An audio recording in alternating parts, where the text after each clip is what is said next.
Hey, Dungeness Valley Lutheran Church, it is Pastor Russ, and it is Tuesday, September 1st, 2020.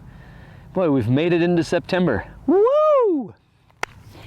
And for this video, Dungeness Valley Voice, first I want to just say, after a couple weeks off, your pastor's feeling good and refreshed. Got to see a lot of this marvelous Olympic Peninsula. Got out to the Hoh Rainforest and saw Beach 4 and the sites around Forks. And then actually this morning, Christopher and I went up and saw Hurricane Ridge. And there's so much beautiful creation around here. Grateful for it.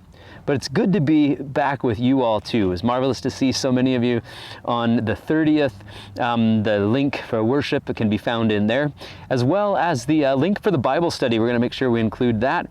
And let's see what else there might be for me to remember to let you know. Okay, here we go. Communion will be tomorrow, on Wednesday the 2nd, from 4 p.m. to 5:30 over in front of the pull-through. Then the next Wednesday, September 9th, will be worship on our patio at 5:30 out back. Also in the Dungeness Valley Voice, remember Sue Sorensen, who's on the radio here in Sequim, has some radio shows that might be of interest to you. More information in the actual email link. September newsletter will go out next week. And some of you may remember I talked about a book written by the Zanders this past Sunday. And it's funny, I got to talk with Gordon and Betty and mentioned that I had mentioned a book they'd written. And Gordon said, well, maybe I'm related to them. And I said, well, did your relatives conduct symphonies? And he says, oh, they do a lot of things. I love that. So Ben Zander and Rosamund Stone Zander, The Art of Possibility. I send you with this thought. Rule number 6. 2 prime ministers are sitting in a room discussing affairs of state. Suddenly a man bursts in, apoplectic with fury, shouting and stamping and banging his fist on the table. The resident prime minister admonishes him. Peter, he says, kindly remember rule number 6. Whereupon Peter is instantly restored to complete calm, apologizes, and withdraws.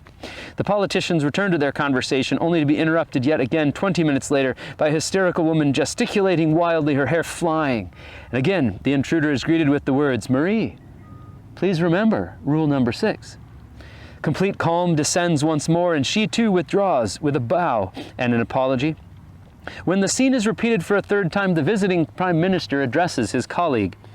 My dear friend, I have seen many things in my life, but never anything as remarkable as this. Would you be willing to share with me the secret of rule number 6? Ah, very simple, says the resident prime minister. Rule number 6 is, don't take yourself so seriously. Ah, says the visitor, that is a fine rule. And after a moment of pondering, he inquires, and what, may I ask, are the other rules? There aren't any. Stay salubrious, friends.